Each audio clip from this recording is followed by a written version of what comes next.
আজকে আমরা বেনারস থেকে বাড়ির উদ্দেশ্যে যাত্রা করছি। আমরা এখন বেনারস ব্রিজের ওপর দিয়ে যাচ্ছি।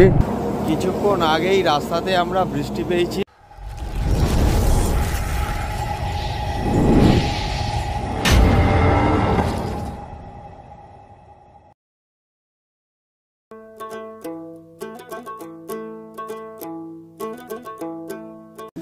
আজকে আমরা বেনারস থেকে বাড়ির উদ্দেশ্যে যাত্রা করছি। হেরিটেজ হোমস্টে, এখান থেকে আমাদের যে হোটেল ছিল সেখান থেকে বেরিয়ে আজকে যাব माइथन। मैनेजर बाबू आपका शुभ नाम? ब्रिजेश कुमार जी। ठीक है ब्रिजेश कुमार जी, बहुत बढ़िया लगा। इधर आपका रूम भी बहुत बढ़िया था। नेक्स्ट बार आने से या और कोई आने से जरूर उसको रेकमेंड करेंगे। देखो हमारे सबाई रेडी যাওয়ার জন্য।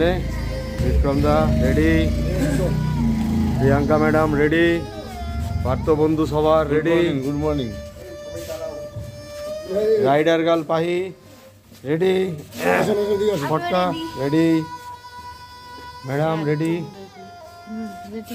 Ready, Gaurav sir DJ Gaurav ready. আমাদের বাঘা ফুল রেডি যাওয়ার জন্যে, সব রেডি। এবার আমরা স্টার্ট করব, তারপরে রাস্তায় যেতে যেতে তোমাদের সঙ্গে আবার কথা হবে। বেনারস থেকে আমরা আমাদের বাঘাকে নিয়ে স্টার্ট করলাম। এখন সময় 5টা 57। আমাদের বেরোবার কথা ছিল 4টে, আমাদের একটু দেরি হয়ে গেছে। এখন বাজে 5টা 57, প্রায় 2 ঘন্টা লেট হয়েছে। যাকে কিছু করার নেই, সকালবেলা একসঙ্গে বেরোতে গেলে এরকম একটু লেট হয়ই। আজকে আমরা যাব মাইথন। মাইথনে আজকে আমরা নাইট স্টে করব। বেনারস থেকে মাইথনে আমাদের হোটেলের ডিস্টেন্স হচ্ছে 441 কিলোমিটার, 441 কিলোমিটার। টাইম দেখাচ্ছে 9 ঘন্টা 23 মিনিট। এই সকালবেলা তো বেনারসের রাস্তা বেশ কিছুটা ফাঁকা, ট্রাফিক আছে কিন্তু বেলার মতো ওরকম ট্রাফিক নেই। ও বেলায় যা ট্রাফিক, কেউ কাউকে মানে না। আমরা এখন ন্যাশনাল হাইওয়ে 44 ধরে এগোবো। আমরা এখন বেনারস ব্রিজের ওপর দিয়ে যাচ্ছি। এই ব্রিজের বিশেষত্ব হচ্ছে এই ব্রিজের নিচের দিয়ে যাচ্ছে ট্রেন, আর উপর দিয়ে যাচ্ছে বাস, লরি, ট্যাক্সি ইত্যাদি। বেনারসের গঙ্গার মনোরম দৃশ্য সকালবেলার। গতকাল বাবা বিশ্বনাথকে দর্শন করে মনটা ঠিক যতখানি পুলকিত ছিল, আজ মনটা ততোধিক ভারাক্রান্ত। কারণ আজ বাড়ি ফেরার পালা। আজ আমরা অনেক দিন ঘর ছাড়া বন্ধুদের সঙ্গে আনন্দ করে কাটাচ্ছিলাম। এবারে বাড়ি ফিরে যে যার কাজে ব্যস্ত হয়ে পড়ব। ঠিক আছে, বেড়াতে বেরোলে তো আনন্দ হয়, কিন্তু বাড়ি ফেরার বেদনাটাও সঙ্গে দেখা দেয় যখন আমরা বাড়ি ফিরি। ঠিক আছে, এগিয়ে যাওয়া যাক। এতক্ষণ আমরা NH 44-এ ছিলাম, এইবারে আমরা NH 91 ধরলাম। এখানে আমরা সকালবেলার একটু টি ব্রেক নেব বলে দাঁড়াচ্ছি। টি ব্রেক সাঙ্গ করে এই সুন্দর সকালে আমরা আবার এগিয়ে চলেছি। একটু আমাদের বাঘাকেও পেট পুজো করিয়ে দিই, বাঘার একটু ফুয়েলিংয়ের দরকার। আজকের সকালবেলার ওয়েদার খারাপ, প্রচণ্ড মেঘলা করে রয়েছে।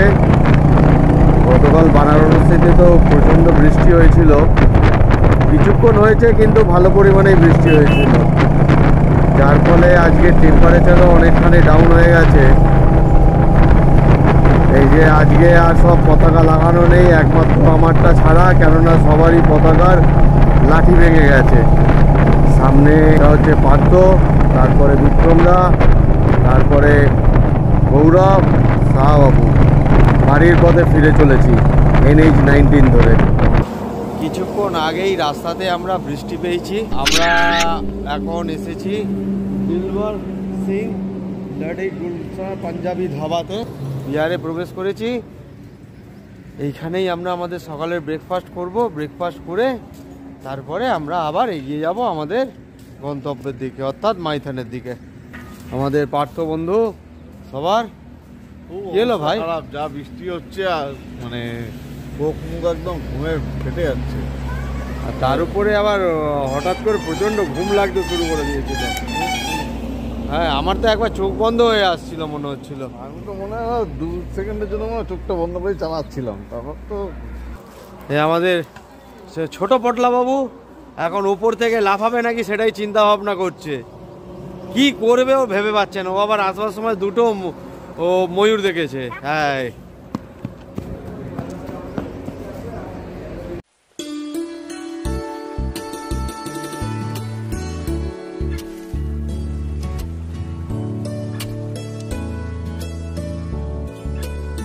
গৌড়া বাবার এখানে ছোলা গাছ তুলে নিয়ে এসছে। এই হচ্ছে ছোলা গাছ, অনেকদিন পর দেখতে পেলাম। এই দূর দিয়ে চলে গেছে রেল লাইন। একটু আগেই আমরা একটা মেল এক্সপ্রেসকে ওই লাইন দিয়ে যেতে দেখেছি। এই যে দেখো বেগুন গাছ, বেগুনও হয়ে রয়েছে। এই যে বেগুন হয়ে রয়েছে। শর্মিষ্ঠা কাঁচা ছোলা ক্ষেত থেকেই তুলে তুলে খাচ্ছে। এই ধাবার পেছন দিকে খুব সুন্দর এনারা চাষাবাদ করে রেখেছেন। সুন্দর পরিবেশ, ঠান্ডা ঠান্ডা আবহাওয়া, চারিদিকে সবুজই সবুজ। গৌরবের এত খিদে পেয়ে গেছে যে ও আর দাঁড়াতে পারছে না। ও প্লেন নুন আর রুটি দিয়েই খাওয়া শুরু করে দিয়েছে। মিষ্টি খা।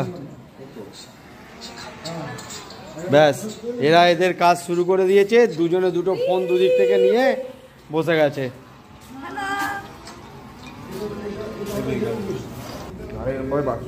কোনদিন খাই না আমার তখন চুইংগাম কিনলাম খিদে পেতে বলে। আরে কি চোখ লেগে যাচ্ছিল। সকালবেলার ব্রেকফাস্ট এসে গেছে। আলু পরাঠা, সাথে প্লেন তরকা, একটু আচার আর শসা পেঁয়াজ। হেভি ব্রেকফাস্টই আমরা রোজ করে নিচ্ছি, যাতে দুপুরবেলা আমাদের লাঞ্চের সময়টা একটু পেরিয়ে গেলেও যাতে অসুবিধে না হয়। চেষ্টা করবো দুপুরবেলা খাবো। দুপুরবেলা খাবে না, রাত্রে খাবে? মানে টাইমটা বাঁচাবো। মানে ব্রেকফাস্টের খরচাতে লাঞ্চের খরচাও চালিয়ে দেবে? না, খরচা না, এটা হলো ইয়ে করবো মানে টাইম ম্যানেজমেন্ট। টাইম ম্যানেজমেন্ট এটাই হচ্ছে পরে সবাই যত মোটর ব্লগাররা আছে যারা লং 400-500 কিলোমিটার যারা রাইড করে তারা ব্রেকফাস্টটা ভারী করে নেয়, আর সাথে কিছু টুকটাক খাবার দাবার রাখে যাতে লাঞ্চের সময়টা যাতে না নষ্ট হয়। যে আমরা ব্রেকফাস্টে দাঁড়িয়ে প্রায় খাবার পেলাম 8 ঘন্টা বাদে, এখন খেয়ে দিয়ে বেরোতে বেরোতে 8 ঘন্টা। এই 1 ঘন্টায় আমরা 50-60 কিলোমিটার চলে যেতে পারতাম। এর জন্যই লাঞ্চটা করে না। ঠিক, নয় ব্রেকফাস্ট করো নয় লাঞ্চ করো, যে কোনো একটা। ব্রেকফাস্টের পরে বন্ধুদের সঙ্গে একটু নির্ভেজাল আড্ডা এবং বাচ্চাগুলোর সঙ্গে মজা করা।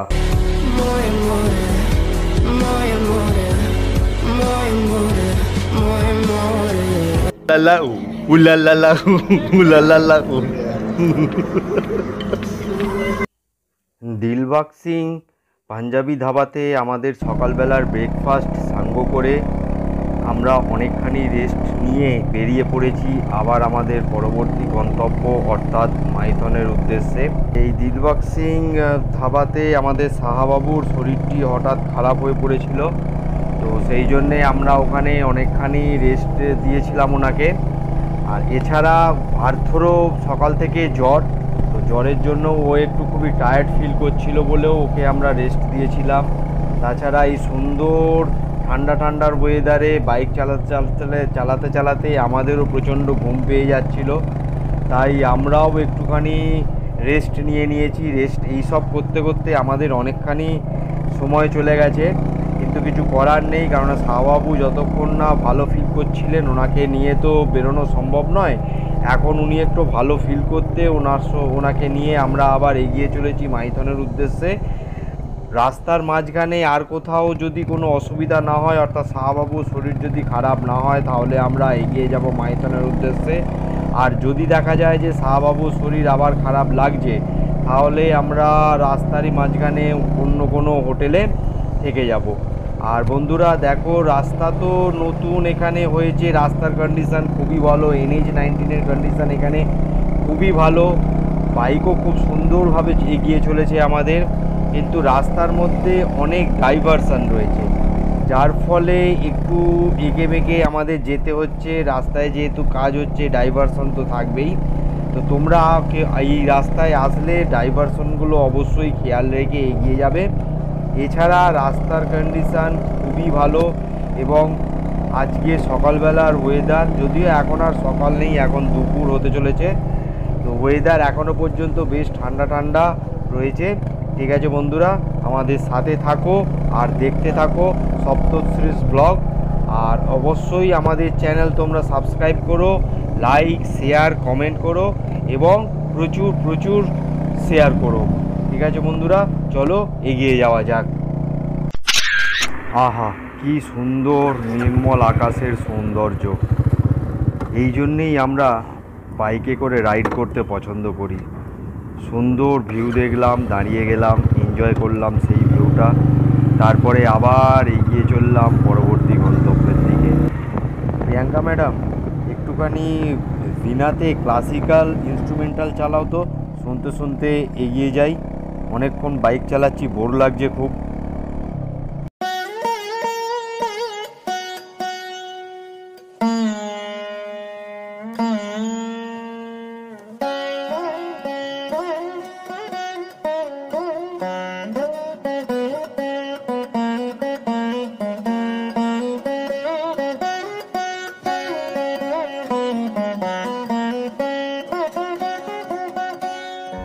এই সুন্দর নির্মল পরিবেশ, তার সঙ্গে সুন্দর আবহাওয়া, ঠান্ডা ঠান্ডা, আমাদের বাঘার সাথে ভিনাতে ক্লাসিক্যাল ইনস্ট্রুমেন্টাল শুনতে শুনতে এগিয়ে চলেছি। আহা, মনে হচ্ছে যেন এক অন্য পৃথিবীতে পৌঁছে গেছি। মদনপুর ছেড়ে যাচ্ছি আমরা এখন। না, ও থাকবার কথা, আমরা থাকবো মাইথনে গিয়ে। মাইথন আর বেশি দূর নয় এখান থেকে, অনলি 256।